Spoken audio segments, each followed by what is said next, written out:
Hoje a gente vai falar um pouquinho sobre isso, né? A gente vai falar sobre para que nós fomos criadas como mulheres. E amanhã a gente vai falar um pouquinho sobre criação de filhos, né?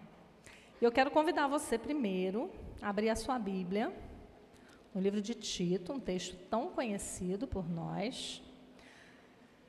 Tito, capítulo 2, a partir do verso 3. Tito, capítulo 2, a partir do verso 3, que diz assim: quanto às mulheres idosas, semelhantemente que sejam sérias em seu proceder, não caluniadoras, não escravizadas a muito vinho, sejam mestras do bem, a fim de instruírem as jovens recém-casadas.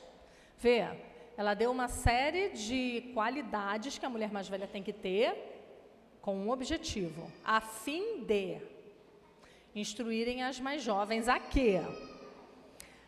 A amarem ao marido e a seus filhos, a serem sensatas, honestas, boas donas de casa, bondosas, sujeitas ao marido, com um objetivo, para que a palavra de Deus não seja difamada. Isso significa que quando nós não somos mulheres que vivemos para os nossos maridos, não amando-os, e amar ao marido, a gente já viu o que é na palestra passada, né? E não amamos nossos filhos, e vamos ver o que isso significa amanhã, né? Que é criá-los na disciplina e na admoestação do Senhor.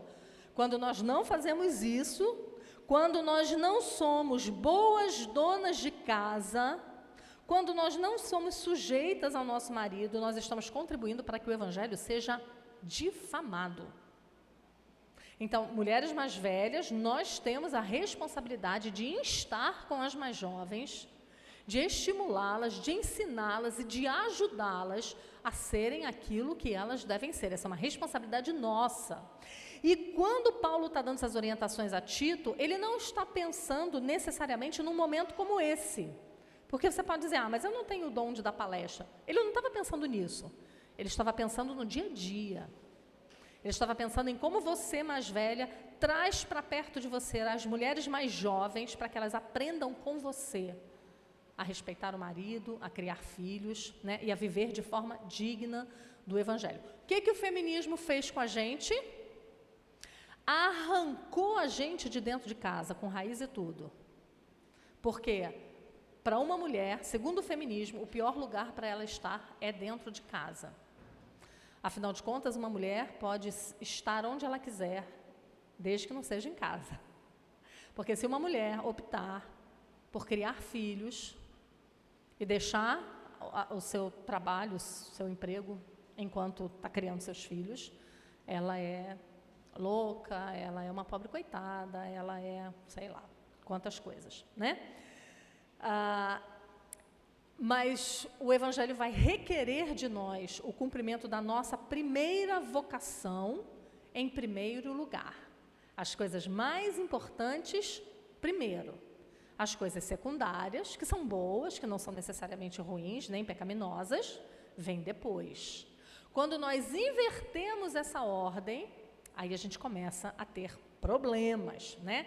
Então, nunca ache engraçado quando uma mulher diz, eu sou uma péssima dona de casa, não sei nem fritar um ovo. Isso não é engraçado, isso não é bom, isso está errado. Nós, mulheres, precisamos criar as nossas filhas para serem boas donas de casa, né? Se você for olhar para a mulher de Provérbios 31, a mulher de Provérbios 31, ela é uma baita dona de casa. Ela administra aquilo tudo ali com maestria, e ali é um homem rico, com muitas posses, que tem servos, né? E ela administra tudo aquilo perfeitamente, esse é o exemplo para nós. Mas, o que o feminismo fez com tudo aquilo que a gente vê na palavra de Deus? Distorceu e começou a fazer parecer que tudo o que Deus disse... Deixa eu botar isso aqui no modo avião, porque... para não me atrapalhar. A gente faz parecer que tudo aquilo que Deus disse é mentira.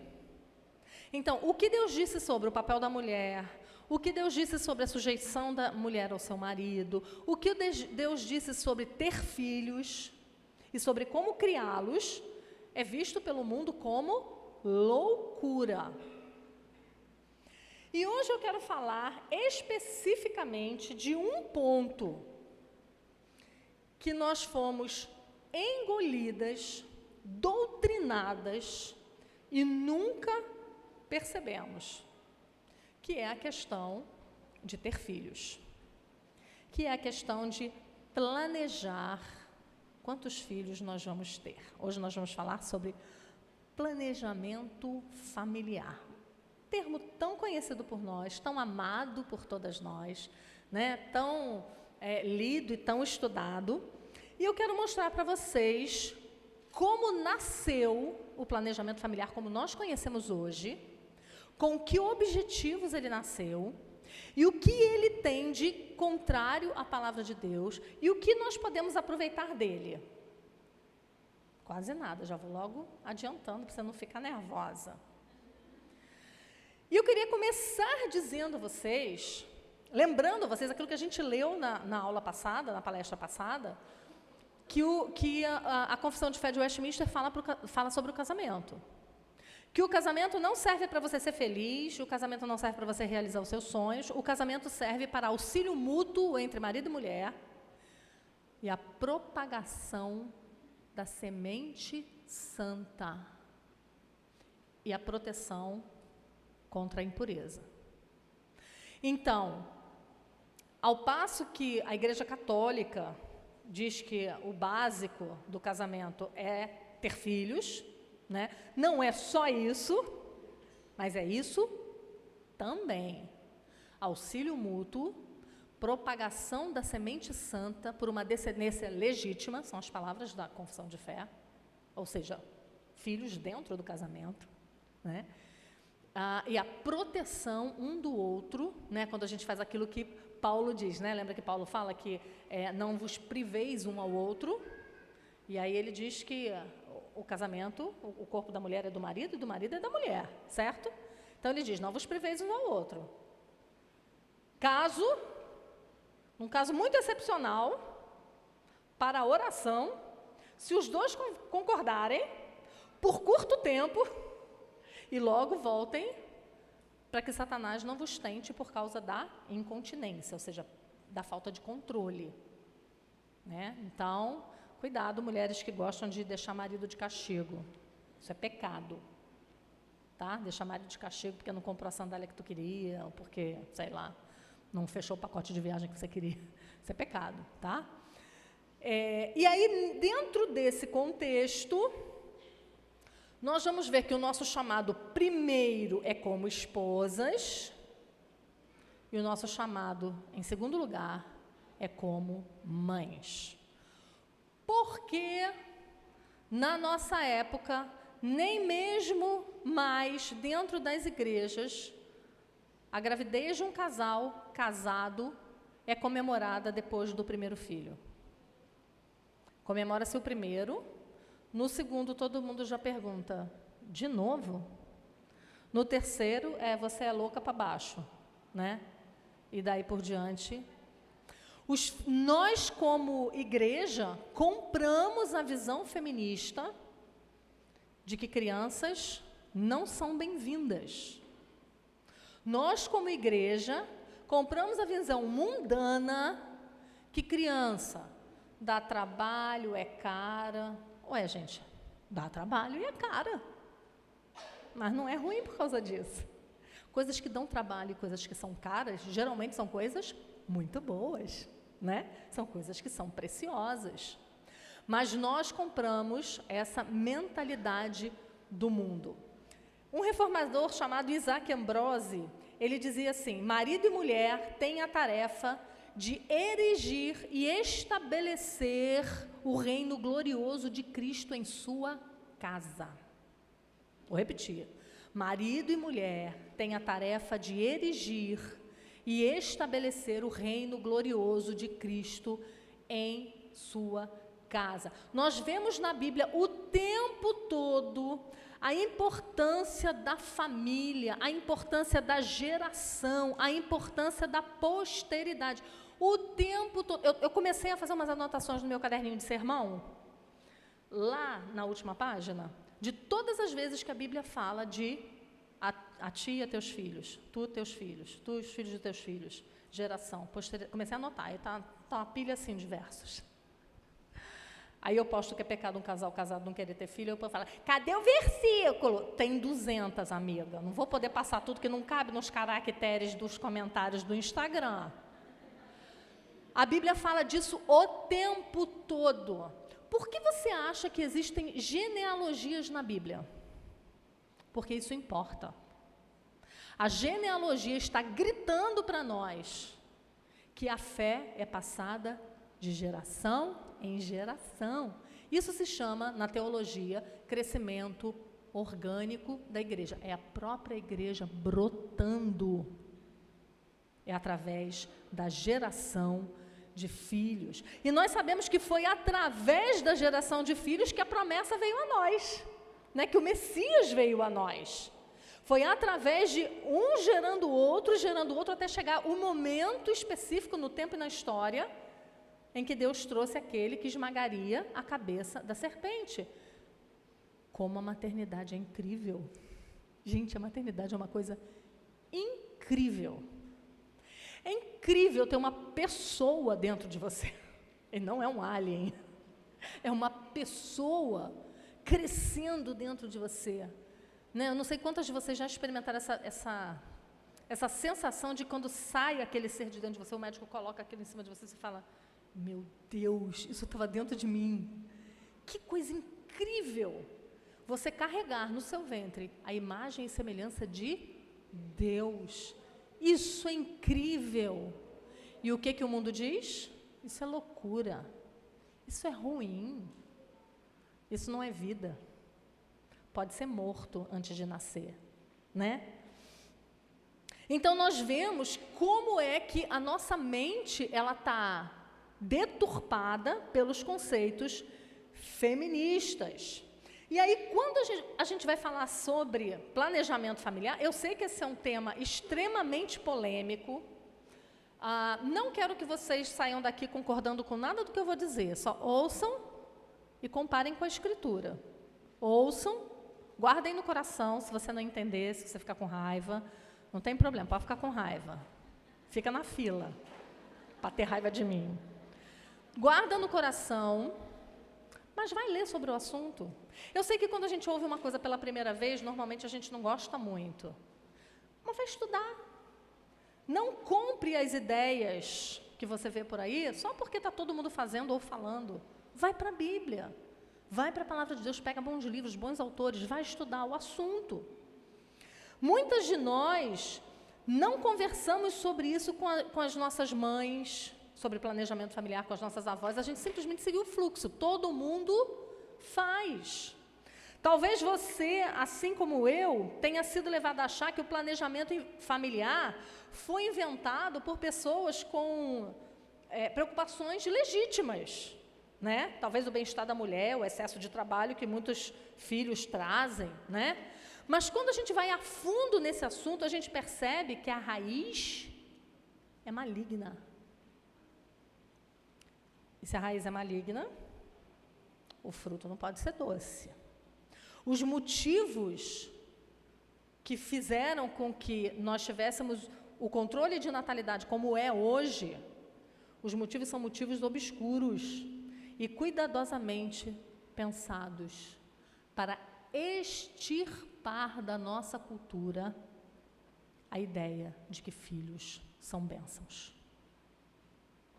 Isso foi feito por anos a fio, de maneira proposital, para que, num momento específico, que é hoje, a nossa cultura odiasse crianças.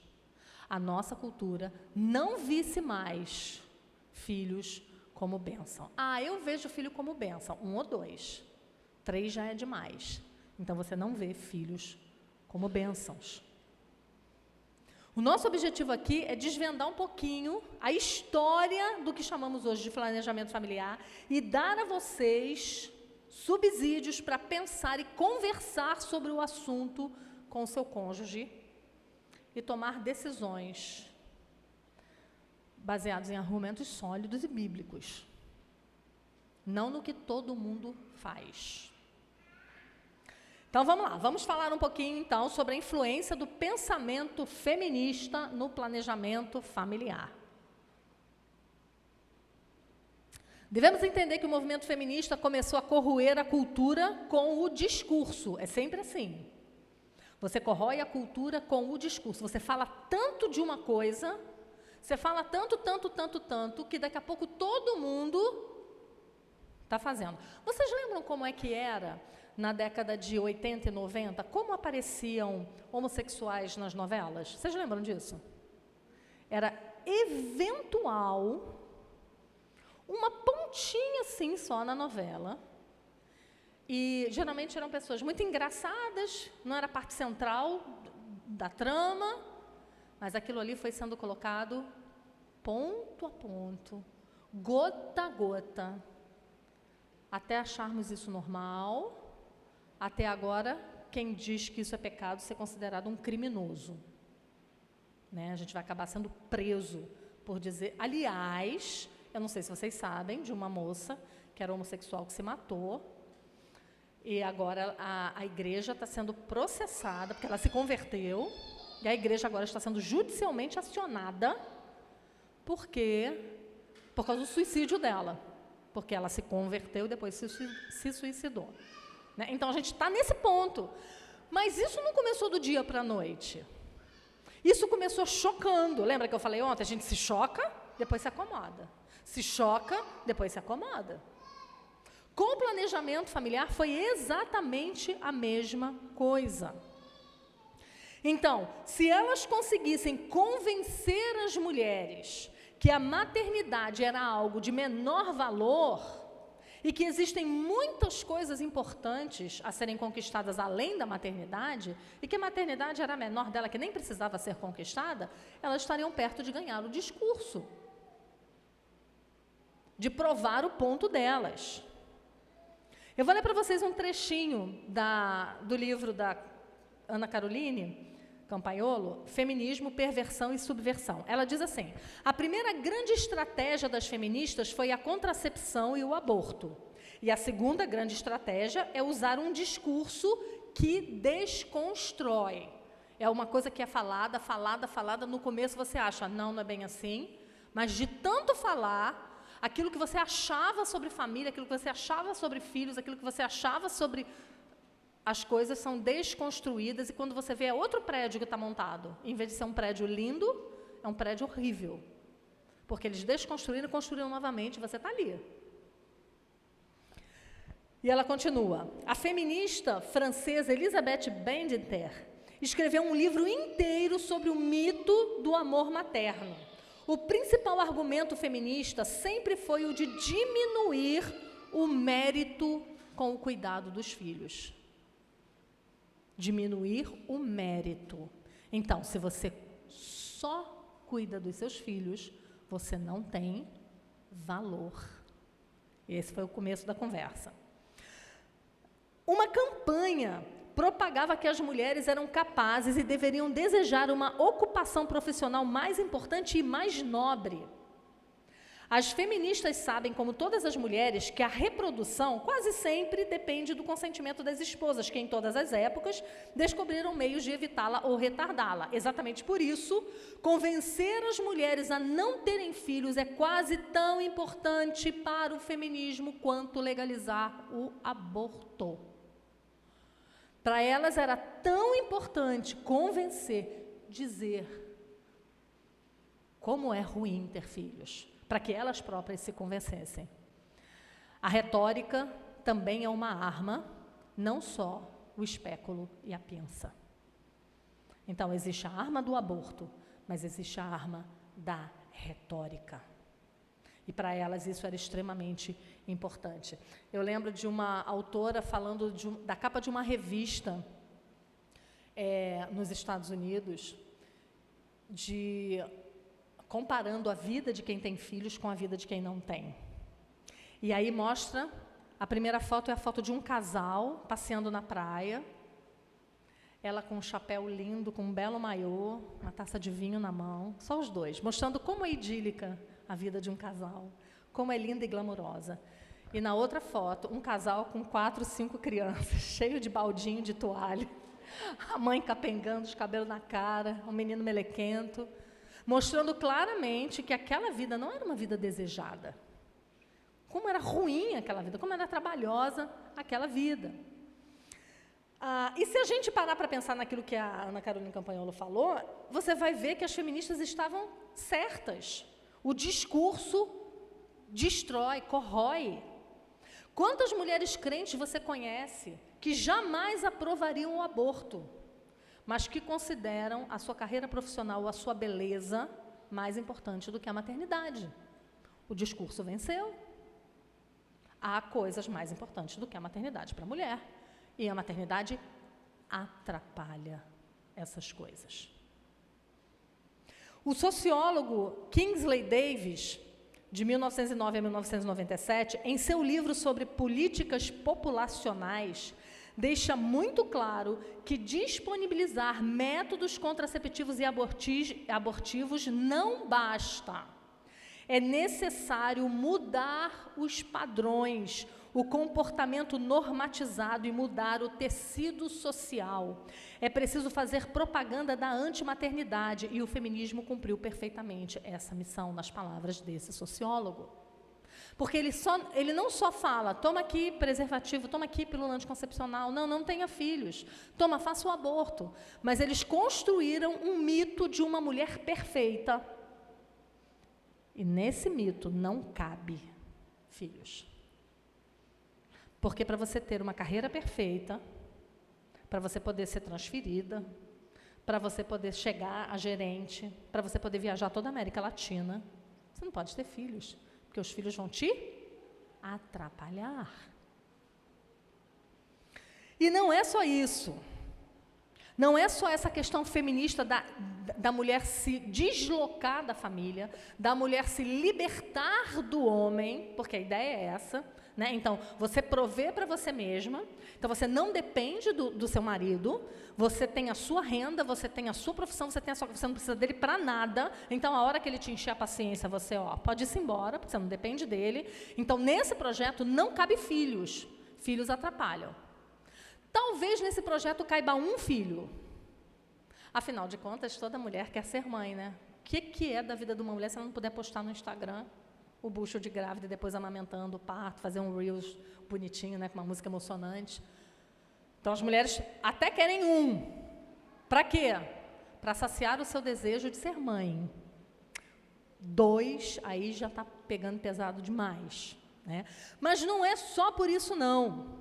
Por trás dessa revolução da contracepção que o movimento feminista nos legou, estava a libertinagem das suas proponentes.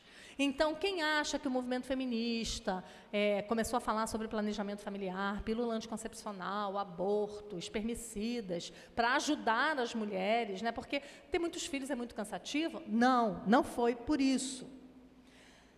Inúmeras evidências, diz a Campagnolo, confirmam que a revolução feminista é uma e a mesma coisa que a revolução sexual. E que esse caráter não é inerente apenas à segunda onda. Lembra que eu falei ontem que na segunda onda era mais claro, né, de queimar sutiã, né, das mulheres poderem ser donas do seu próprio corpo e fazer com ele... Não é só da primeira onda. O movimento... Não, diferentemente do que se pensa, desde as suas primeiras manifestações, desde a primeira onda, o movimento é marcado por líderes que defendiam e viviam moldes libertinos e sexualmente subversivos. Então, a gente precisa entender que por trás desse discurso, você precisa ter a sua carreira, cuidar da sua carreira, e com muito filho você não consegue. Por isso... entra aqui os métodos contraceptivos. Por trás disso, havia uma intenção deliberada de que as mulheres tomassem as rédeas da própria vida sexual fora do casamento, sem precisar pagar consequências. E qual era a consequência? Filhos que lhes atrapalhassem. E aí eu vou contar para vocês a história daquela mulher que eu prometi ontem, lembra? Que eu falei, grava o nome desse capeta. Margaret Sanger. Ela nasceu em 1879, morreu em 1966. Margaret Sanger era uma grande eugenista e abortista. Vocês sabem o que é eugenista?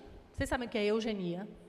Eugenia é quando você olha uma vida e você diz, essa vida não merece viver.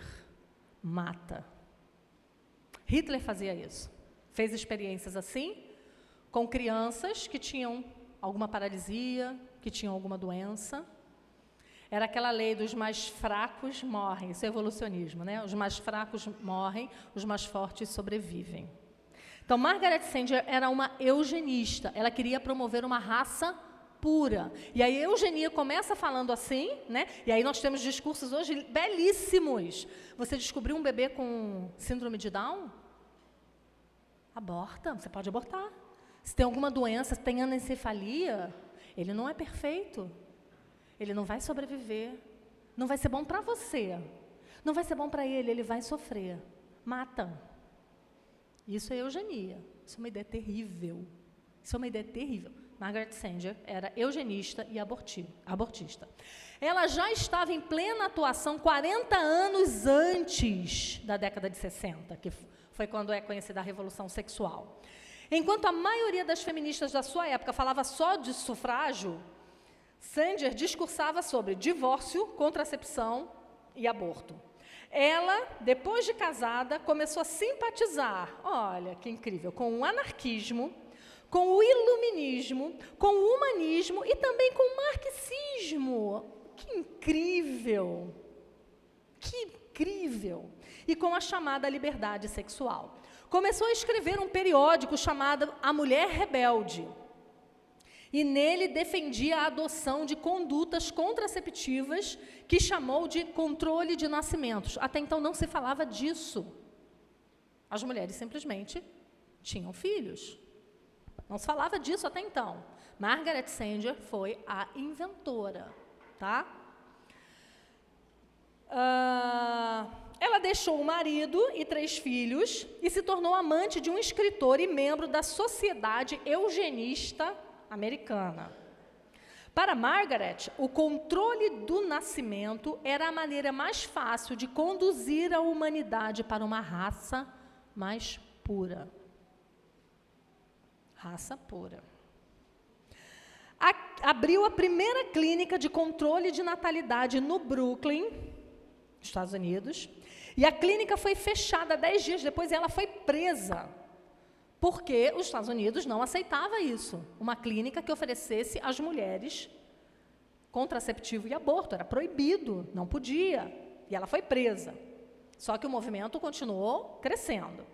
Depois de sua prisão, ela ganhou notoriedade e reuniu em torno de si os primeiros defensores de um movimento de controle de nascimentos.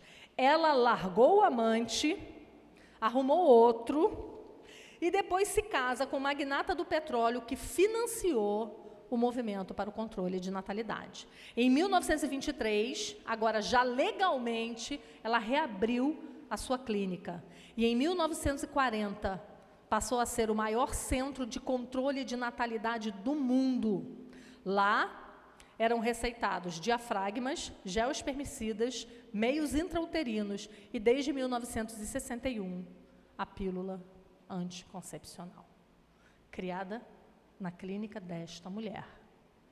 Essa clínica, hoje, já se chamava, durante muito tempo, se chama Planned Parenthood, que é uma clínica que ela é para ajudar as mulheres. Então, se você abrir lá, eu estava olhando o site deles, tem assim, você precisa de ajuda? Você precisa de ajuda contraceptiva? Você precisa de aconselhamento? Mas o forte deles é o aborto. E agora eu não sei qual foi o ano que eu pesquisei, não sei se foi 20 ou se foi 19, 500 mil abortos, só essa clínica, nos Estados Unidos. Lucram bilhões de dólares. E estourou um escândalo há pouco tempo atrás, que foi abafado, porque ela é uma clínica que tem nos Estados Unidos inteira, de que eles vendem partes dos fetos que são assassinados ali dentro. E tudo isso de forma legal. A clínica funciona de forma legal. Tá? Foi essa mulher que inventou o controle de natalidade. Eu não sei se todas vocês sabem, mas a pílula anticoncepcional, em última instância, ela é abortiva. Por quê? Porque ela tem 3 mecanismos, que é não deixar juntar o óvulo e o espermatozoide, não deixar passar pela trompa, e, por último, se os 2 falharem, o terceiro mecanismo da pílula anticoncepcional, sabe o que é? Não permitir que o óvulo já fecundado, que o embrião, nide no útero da mulher, colhe. Ele vai para lá, chega no útero, quando ele nida, o que acontece? Ele gruda ali e ele começa a receber sangue, e ele começa a se desenvolver. Então, o terceiro mecanismo da pílula anticoncepcional é matar um embrião de fome. É secar uma pessoa. Você já ouviu algum médico dizer isso para você? Não. Se você for no seu ginecologista essa semana, você vai perguntar se a pílula anticoncepcional é abortiva, ele vai dizer que não. Sabe por quê? Porque não é vida. Lembra? Não é vida. Para eles, passa a ser vida, para alguns só quando o coração bate, para outros só quando não sei o quê. Em Nova York, no estado de Nova York, já é até os 9 meses. O limite é o canal vaginal. Passou do canal vaginal é vida. Está dentro, pode matar. Então, se tiver 40 semanas, 41 semanas, mas estiver dentro da barriga, você pode matar aquela criança. Isso é louco. Mas nós, como crentes, nós sabemos que quando um óvulo encontra com o espermatozoide, formando o zigoto, depois o embrião, ali tem uma alma. Ali tem uma pessoa. O Salmo 139 diz que os teus olhos me viram a substância informe. Não tinha aquela carinha, aquele cordãozinho, aquelas perninhas pequenininhas que a gente vê com 7 semanas, 8 semanas. Não tinha, não. Era um monte de célula ainda. E os olhos do Senhor nos viu, nos formou e nos teceu. Que palavra linda, né? Ele nos teceu no seio de nossa mãe. Então, para nós, a partir do momento que há concepção, há vida. E não há só uma vida, há uma alma. Então, vocês, mãezinhas aqui, que já perderam bebês, chorem pelos seus bebês, mas não deixem de falar deles. Deem nome a eles, porque eles morreram, mas eles estão com o Senhor agora, por causa da aliança dos pais com seus filhos. Esse nenenzinho de 3 semanas que você perdeu, de 2 semanas que você perdeu, hoje mora com o Senhor. E um dia nós vamos encontrá-lo. Porque são almas. O que os médicos dizem? Ah, mas é muito pouca porcentagem de casos em que acontece essa terceira etapa. Eu vou arriscar? Não vou. Não me interessa quantos % de chance. Se tem alguma chance de eu matar o meu filho de fome, eu não vou fazer isso. Por que isso não é falado aqui no Brasil? Tem uma live, depois vocês procurem essa live, que eu fiz com a Rendrica Vasconcelos e uma médica ginecologista, esposa de um pastor presbiteriano, doutora Tassiana. E ela, tudo que eu estou falando aqui, ela explica como médica, né? Que eu estou falando só o que eu ouvia, né? Eu não sou profissional da área. E nessa live, está lá no perfil da Rendrica, se chama Planejamento Familiar. E nessa live, elas falam uma coisa que eu fiquei impressionada. Elas disseram assim, que elas pegaram um anticoncepcional, que é aquele Yasmin, pegaram esse concepcional e leram a bula dele em português, e pegaram o mesmo anticoncepcional do mesmo fabricante americano e leu a bula em inglês. Na bula em inglês deixa bem claro. Na bula em português, não. Sabe por quê? A Rendrica disse isso. Eu falei, nossa. Porque o americano não tem mais problema com o aborto. A sociedade brasileira é um pouquinho mais conservadora, por enquanto.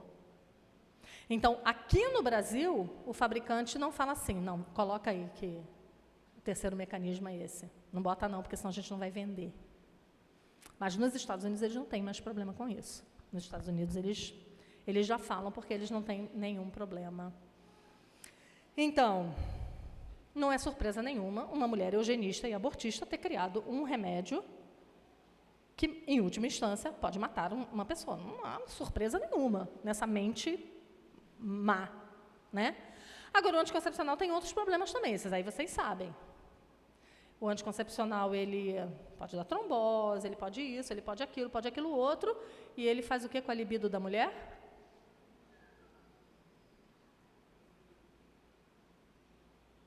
Então, não tem filho e também não tem casamento.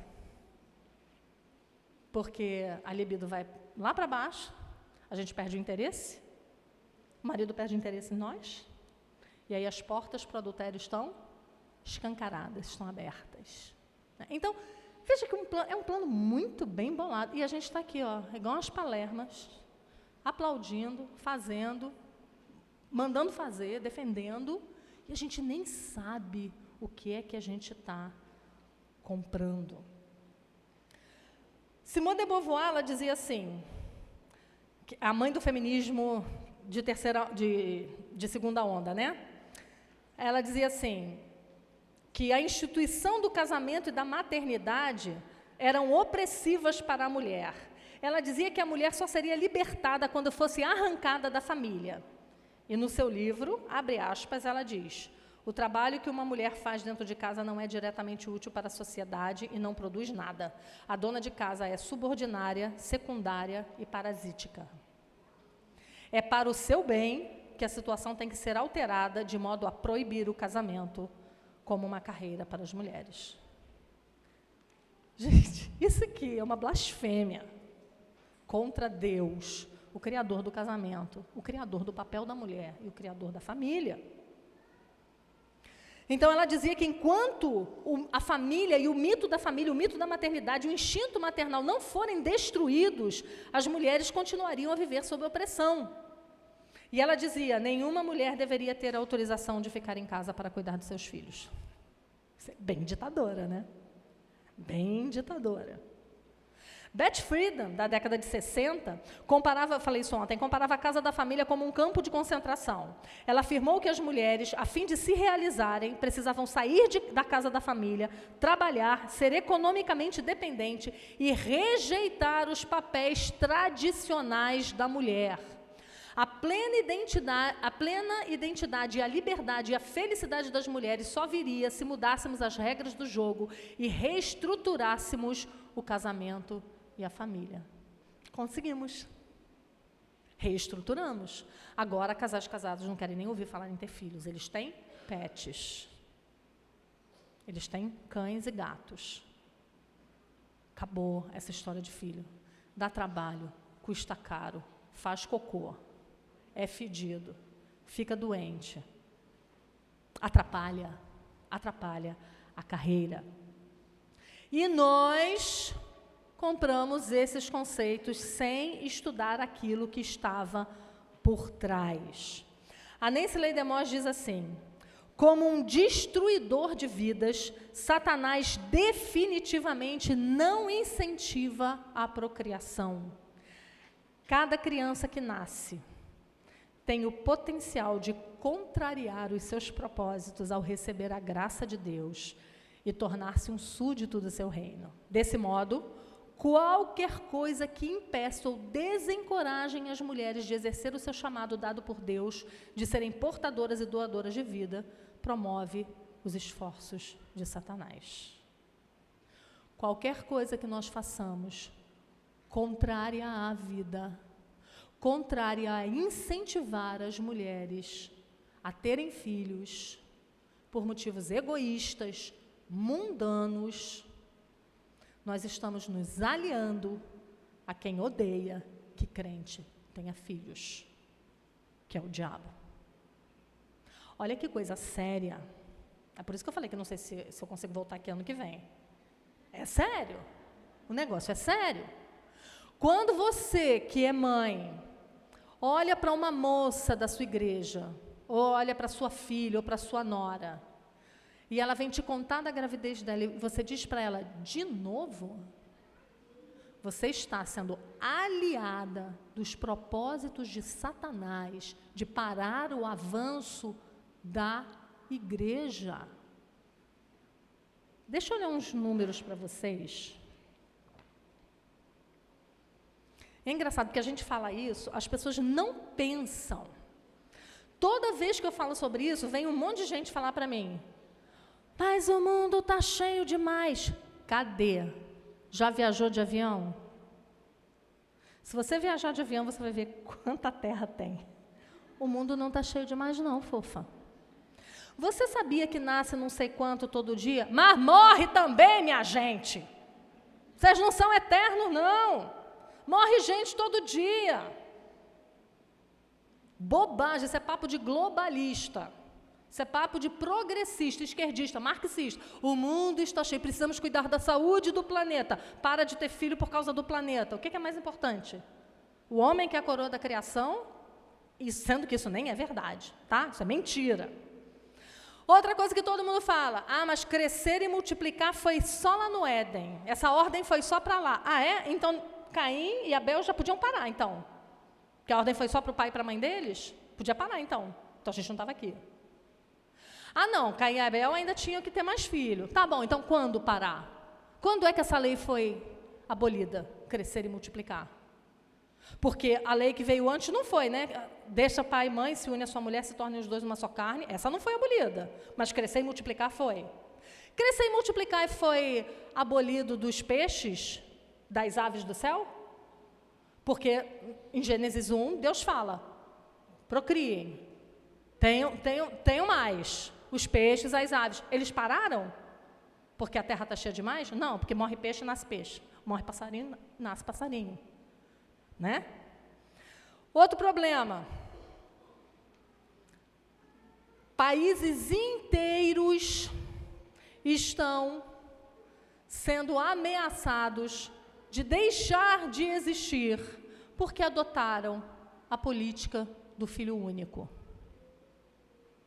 Meu filho acaba de chegar do Canadá, passou 5 meses lá com a esposa dele, voltou para resolver um problema de visto, está voltando para lá.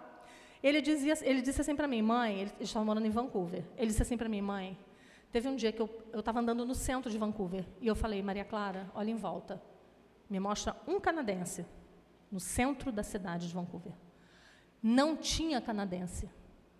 Indiano, oriental, muçulmano, brasileiro, não tinha. Sabe por quê? Porque há muitos anos o governo progressista e esquerdista do Canadá desincentivava ter filhos, como na China. Isso foi feito na China, China já voltou atrás, não sei se vocês sabem. Agora, o Canadá não tem canadense, porque eles esqueceram que as pessoas que nascem não vivem para sempre, mas envelhecem e morrem.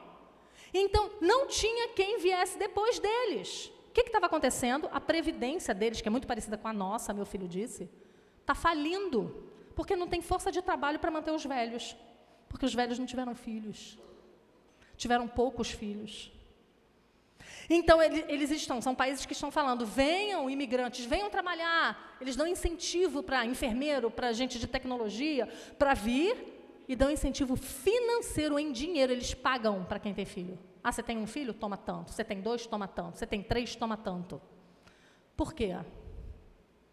Porque eles foram contrários a lei de Deus, que é perfeita. Crescei e multiplicai-vos. Eles foram contra a lei do Criador e agora eles estão pagando um preço altíssimo. O que está acontecendo na Europa, gente? Eu vou ser presa, vocês vão divulgar essa palestra? Misericórdia! Vão levar bolinho para mim na prisão? Que eu já falei de homossexualidade, já falei de muçulmano. Você sabe o que está acontecendo na Europa agora? Vocês viram as atrocidades que o Hamas fez com Israel? Várias cidades da Europa sendo tomadas por muçulmanos apoiando o Hamas. Sabe por quê? Porque Muammar Gaddafi, líder da Líbia, disse na década de 80, não adianta a gente querer tomar o mundo com bombas. Vamos nos infiltrar e ter filhos. Então, eles foram para a Europa e eles têm filhos. A Alemanha e a França, até 2030, segundo algumas pesquisas, ou 38, vai ser um país de maioria muçulmana. Por quê? Sabe por quê? Para que seja mantida uma cultura, para que uma cultura permaneça, a taxa de fertilidade necessária é de 2,11 filhos por família, para que a cultura continue existindo. Com 1,9 filhos, nenhuma cultura sobreviveu. Historicamente, até hoje, nenhuma cultura sobreviveu, elas simplesmente desapareceram, são povos que desaparecem. Nenhuma cultura sobreviveu. Com 1,3, é impossível reverter. Uma cultura que tem 1,3 filhos por casal, está fadada ao fracasso. Não adianta ter 10 palestras dessa aqui, o povo resolver querer ter filho, acabou, não tem mais. Não dá mais, é irreversível.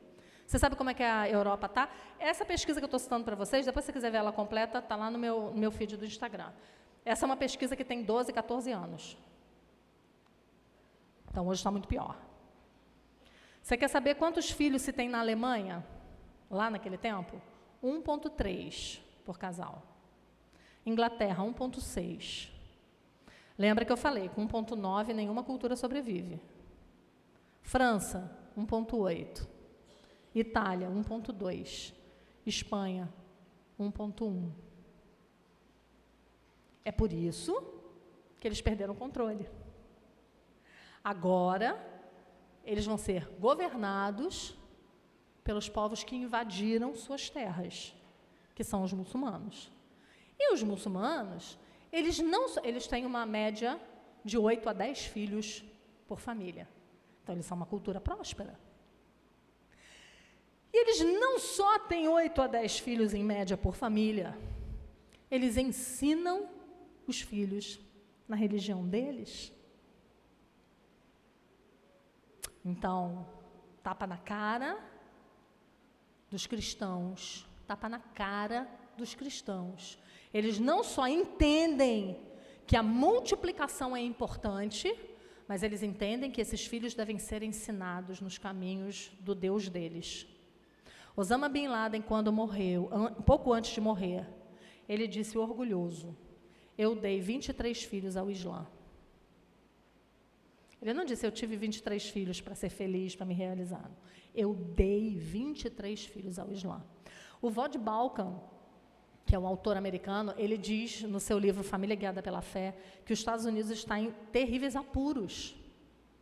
Por quê? Porque a cosmovisão em relação ao Evangelho tem decaído. Então, as famílias não têm vivido o Evangelho plenamente.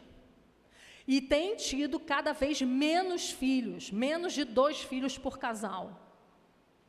E os filhos que se têm, por causa da cosmovisão baixa a respeito do Evangelho.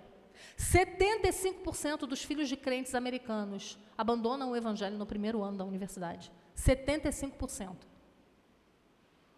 Sabe qual a conclusão que o Walter Balkan chega? Hoje não, quando ele escreveu o livro, que eu não sei quando foi. Nos Estados Unidos, você precisa de 2 famílias inteiras para trazer apenas um cristão para a próxima geração. Olha que louco. Você precisa de 2 famílias para sobrar um único cristão para a próxima geração. Pense comigo. O que está envolvido aqui é ter filhos e ensinar esses filhos. Eu devia ter trazido umas fotos para vocês verem. Esqueci. Mas se você for pensar em termos de proporção, como isso é incrível. Eu me casei tem 30 anos. Éramos só 2. 35 anos, éramos só 2. Viramos 6. Porque tivemos 4 filhos. De 6, mais 4, viramos 10. Então, em 29 anos, já éramos 2, passamos a ser 10. Crentes para a próxima geração. Só que esses 10 tiveram mais 12. 22. Então, em 35 anos de casados, 2 viraram 22. E eu falo para os meus filhos, não aceito menos que 4. Se eu tiver 4 sobreviver, tenham coragem. Então, vem mais uns aí. Eu tenho filho que nem tem filho ainda. Então, vem mais neto aí. Agora, eu vou repetir o que eu falei para vocês. Nos Estados Unidos, hoje, está precisando de 2 famílias para ter 1. Nós já somos 22. Olha a diferença que faz. Você pensar em ter filhos para o reino de Deus e você criar os filhos para o reino de Deus. A gente está falando da igreja, gente. Quando a gente fala de filhos, a gente está falando de um exército que precisa existir no mundo para salgar, porque se a igreja não estiver aqui, esse mundo se corrompe totalmente. O freio desse mundo são os santos. O freio desse mundo, para esse mundo não estar muito pior do que ele devia, é a igreja. É por causa da igreja que Deus coloca limite. É por causa do seu povo. E o maior legado que a gente pode deixar nesse mundo são filhos que vão continuar na mesma fé que você. Essa é a coisa mais importante. A coisa mais importante não é quantas casas você vai deixar para ele. A coisa mais importante não é o nome brilhante que você alcançou numa carreira internacional que você vai deixar para o seu filho. Isso vai morrer com você. Quando você morrer, todas as viagens legais que você fez, todas as suas bolsas de marca, todas as coisas boas, não é ruim não, é bom. Mas tudo isso acabou, morreu ali. A única coisa que fica depois que você morre é o seu legado. E o legado é através dos filhos. Eu sempre penso na minha avó. Minha avó é uma mulher simples, pobre, da roça, crente, temente a Deus. Toda vez que eu chegava na casa da minha avó estava cantando um salmo, ou recitando um salmo. A gente chegava, dizia, oi vó, bom dia. Ela, eleva os meus olhos para os montes. De onde me virá o socorro? O meu socorro vem do Senhor, que fez, antes de dar boa tarde. E aí recitava o salmo inteiro, vários salmos. E era uma mulher que temia, amava o Senhor. E aí, uma mulher que amava a família, uma mulher que viveu para os filhos e para o marido dela. E quando ela morreu, eu senti muito e fiquei feliz porque pelo menos ela conheceu meus filhos. Pequenininhos, mas conheceu, eles têm lembrança vívida dela. E aí hoje eu sou vó. Então eu olho para os meus netos e eu fico buscando referência na minha avó. Eu quero ser com eles como a minha avó era. Aquele colo quentinho. Por isso que eu estou de dieta, mas não posso emagrecer muito não, que fica coçuda, né? Aquele corpo gordinho, gostosinho. Sempre uma panela no fogo, sempre um bolo no forno, sempre um cheirinho de comida. Né? Aquela avó que era amiga, que transmitia o evangelho, que reforçava as ordens do pai. E aí, quando eu penso nas minhas netas, eu penso assim, poxa vida, minha avó, me vendo vó, ela ia morrer de alegria. Eu penso, poxa, ela não viu isso. Minhas netas não sabem nem que ela existe, não sabem o nome dela, nunca viram uma foto dela. Mas ela está ali. Não é incrível isso? Gente, isso é o maior tesouro da humanidade. E a gente não quer. Porque a gente quer ganhar dinheiro. A gente quer ir para a Disney. a gente quer viajar. Esse é o maior tesouro da humanidade. Enquanto eu estou ali falando com elas, são os ensinamentos da minha avó, que deu para o meu pai, que deu para mim, que eu dei para o meu filho, que meu filho está dando para ele, que eu estou repetindo. Isso se chama legado. Mas não é um legado pessoal, porque as minhas netas não estão aprendendo a amar e a honrar a vovó Derli. Elas nem sabem o nome dela. Elas estão aprendendo a honrar e a amar o Deus da vovó Derli. E isso é incrível. Porque quando eu morrer, o meu tataraneto não vai saber que eu existia. Ele não vai saber meu nome. Vai que ele vai no YouTube, né? Tem uma esperança, né? YouTube já não vai existir mais. A nuvem vai explodir, não vai ter mais nada do que a gente tem aqui. Ele não vai saber quem eu fui. Ele não vai saber a cor do meu olho. Ele não vai saber se eu sabia fazer bolo bem ou feijoada melhor. Ele não vai saber nada disso. Mas ele vai receber o legado de servir ao Deus que a família dele serve. E isso é tremendo. Isso é tremendo. Então, o aborto, o infanticídio, né, que é matar crianças, o homossexualismo, são exemplos dessas práticas destruidoras de vida. Mas não apenas essas práticas. A igreja também foi inconscientemente influenciada por essa maneira de pensar em relação à contracepção e à esterilização e ao planejamento familiar. Você já viu como é que as pessoas falam sobre a contracepção? Você está se protegendo? Protegendo de quê, gente? É uma doença? Não, é um filho. Mas você precisa saber se você está se protegendo. Minha filha foi ter bebê, e a médica dela, na última consulta, já com barrigão, já disse a ela, quando você, primeira filha dela, quando você tiver 40 dias do parto, você volta, que eu já vou lhe passar a pílula anticoncepcional, que eu não quero que você me apareça aqui grávida novamente. E ela disse, eu não vou tomar. Aí ela, não, a gente quer mais filhos. Não, mas seguido não é bom. Espera mais um pouco. Agora você pensa na fisiologia da mulher. O feminismo plantou em nós a ideia de que primeiro a gente precisa conquistar tudo na vida, para depois ter filho. Mas não levou em conta a biologia. A minha biologia pregou uma peça. Por quê? Porque você para de ovular. Mulher tem data certa para ser mãe. Então, em vez de falar... E quando é que começa? Começa cedo. Começa cedo. Então, o que a gente faz? A gente faz as coisas ao contrário. Em vez de a gente casar cedo, ter filho cedo, aproveitar a nossa energia, a nossa juventude, ter todos os filhos que Deus nos der naquele período, e depois ir fazer aquilo que a gente quer fazer, a gente inverte. A gente quer fazer tudo aquilo que a gente quer fazer primeiro, e na hora de ter filho, eita, não veio. Eita, 5 anos de tratamento, 6 anos de tratamento. A gente inverteu tudo. A gente inverteu tudo. E os próprios médicos não admitem a possibilidade de uma mulher acabar de ter um bebê e ter outro. Eles não admitem. É impressionante. As meninas lá da igreja, o povo lá da igreja, tem filho. O povo da igreja tem filho. Ano passado, nós tivemos 22 nascimentos. Você imagina o culto, como é que é animado, né? 22 nascimentos. Esse ano, nós já estamos em 11. Para você ter uma ideia, vê como é que eu explico direitinho o assunto, viu?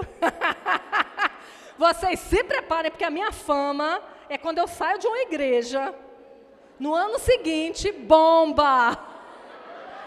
Se prepara! Vamos ampliar, trata de ampliar. As meninas lá da igreja começaram assim, eu perdi as contas já. Nós somos uma igreja muito pequena, nós somos uma igreja que deve ter 60 adultos, no máximo. Mas são muitos jovens casais. E elas pensam dessa forma, nós queremos dar filhos ao Evangelho. A gente precisa de gente crente nesse mundo. Vamos lá, vamos trabalhar. Então, as meninas estão assim, a gente faz uma lista lá, aí fica a ideia para vocês, hein, Josenice? A gente faz uma lista para dar comida para as puérperas nos primeiros dias, né? Então, a gente faz uma escala para levar comida para ela não precisar se preocupar no primeiro mês. No final das contas, sobrou quase eu e mais 3, porque tudo estava grávida e tudo estava tendo neném. Aí eu falei, minha gente, as grávidas têm que voltar para a fila de cozinhar, porque eu não estou dando conta de cozinhar para todos. Aí as grávidas, buchão, fazendo comida para as puérperas. E que alegria ver como a igreja comemora cada gravidez. O povo grita, parecia que não tinha criança ali há 30 anos. O povo grita, o povo faz festa, o povo faz chá de bebê, o povo dá roupinha. A igreja se envolve, né? E que coisa linda ver o povo de Deus crescendo e ver aquelas crianças que mal nasceram já ali sentadas, assistindo o culto, cantando, servindo ao Deus dos seus pais. Isso é algo incrível.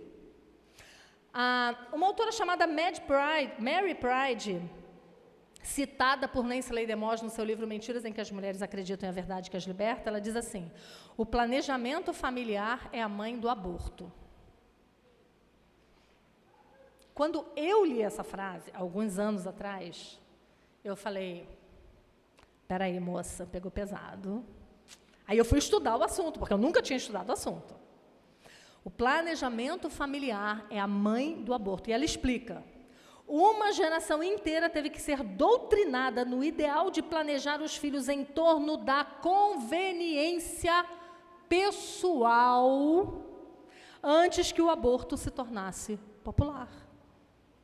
Então, os filhos vêm não mais porque Deus manda ou porque Deus quer, mas ele vem quando eu quero, depende da minha conveniência.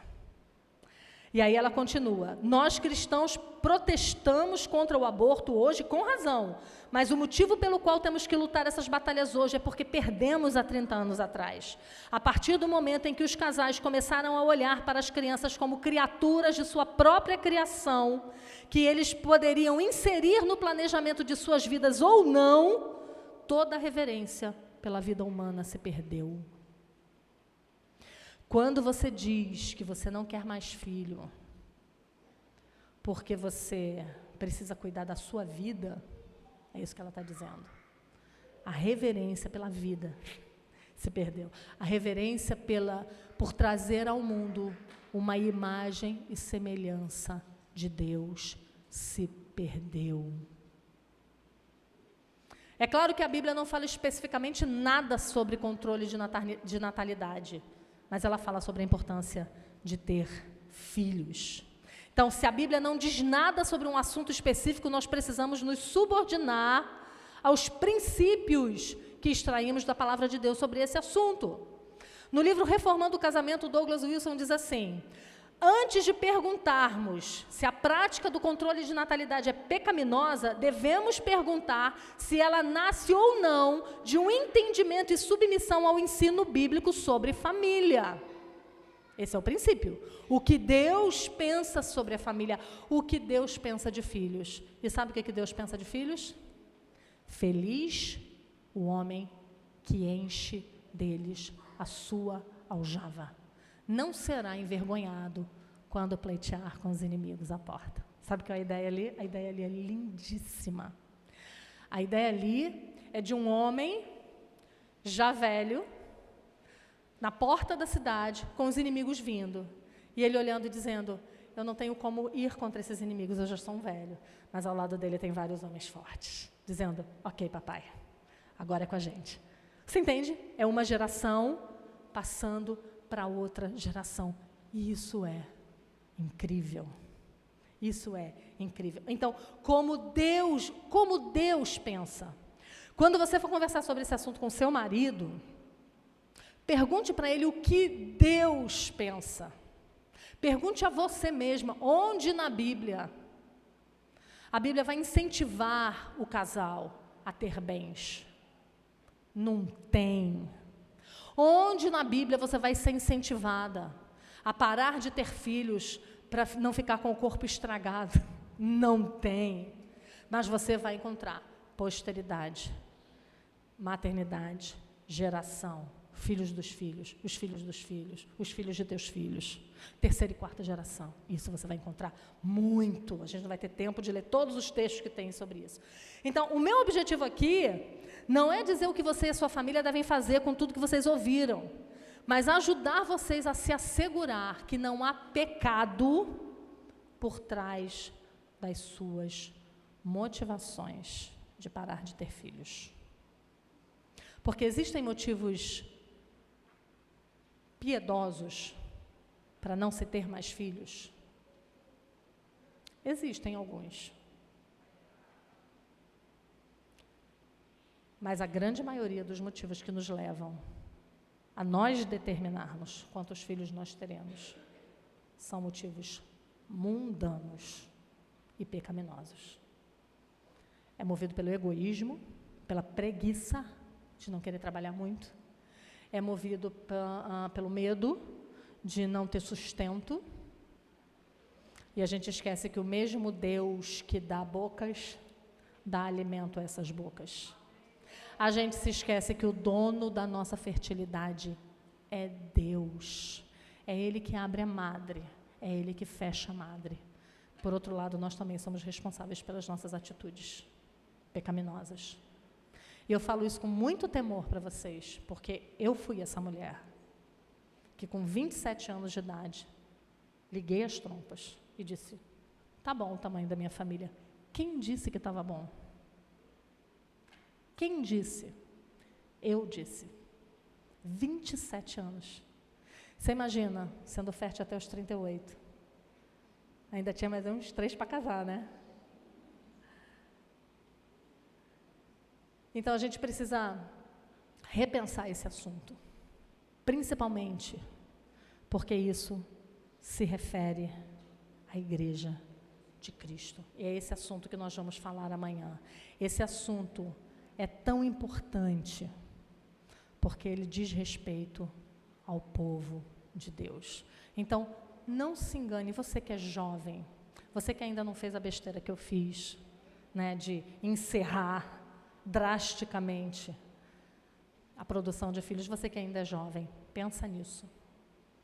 E pensa no quanto Deus se alegra em ver o homem, a sua imagem e semelhança. Que grande privilégio é gerarmos seres que são a imagem do Deus Altíssimo. Tem um reformador que ele diz assim, ele está falando sobre a criação, né? Ele diz como Deus criou peixes, como Deus criou aves, como Deus criou todas as coisas. E depois como foi que ele criou o homem, a importância que ele deu para o homem. Ele diz assim, quando a Bíblia diz façamos o homem, o nosso entendimento deve ser que o Pai está falando ao Filho e ao Espírito Santo. Jamais se convocou um Senado mais santo e um concílio mais sagrado. Na assembleia entre Pai, Filho e Espírito Santo, decidiu-se e ordenou-se que a humanidade seria criada à imagem e semelhança de Deus e que os seres humanos partilhariam a bem-aventurança divinal e dominariam sobre as demais criaturas na terra, no mar e no ar, sendo assim semelhante a Deus sobre a terra. Foi esta, digamos assim, a decisão final desse concílio divino e celestial. Façamos o homem. E esse comentarista, ele fala que na criação houve só voz de comando, haja, haja, haja.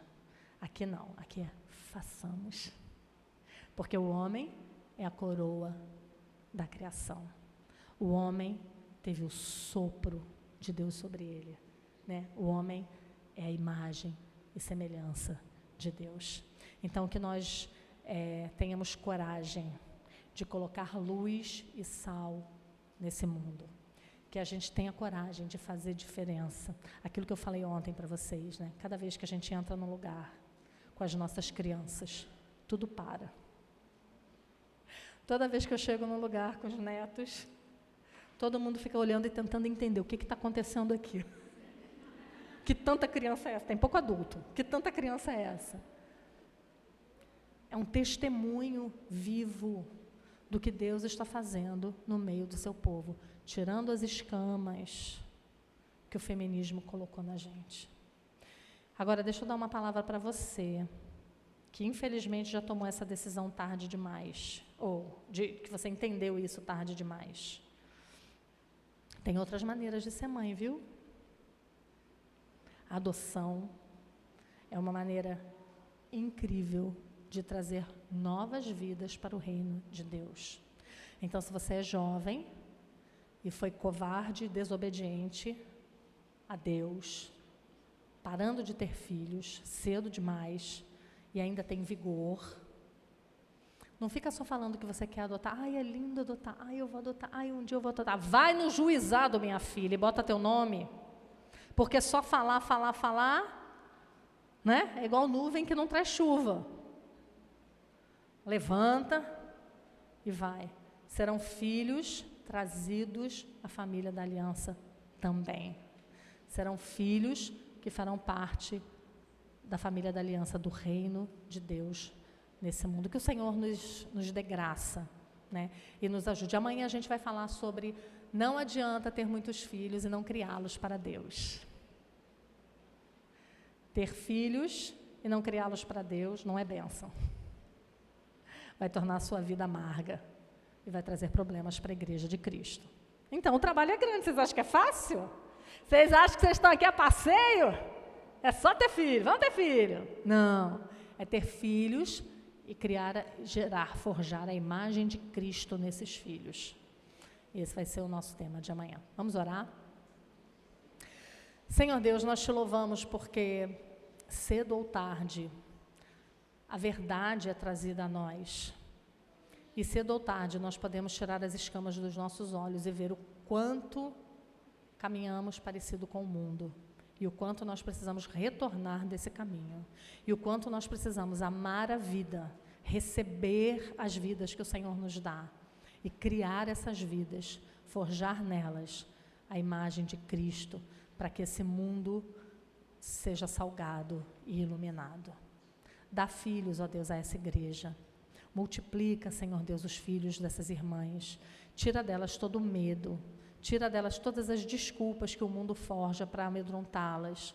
Mas dá a elas, ó Deus, coragem para fazer aquela tarefa que é a tarefa mais incrível de todo o planeta Terra, que é gerar um ser, a imagem de Deus no seu ventre e educá-lo para amar ao Senhor. Não existe tarefa em nenhuma empresa no mundo, nenhum cargo no governo, nenhum concurso público, nada é tão brilhante quanto forjar pessoas à imagem de Cristo, quanto discipular os nossos filhos e quanto fazer do nosso lar, como nós lemos no começo, uma parte do reino de Deus nessa terra. Por isso eu te peço que o Senhor abençoe essa igreja com filhos, em nome de Jesus. Amém.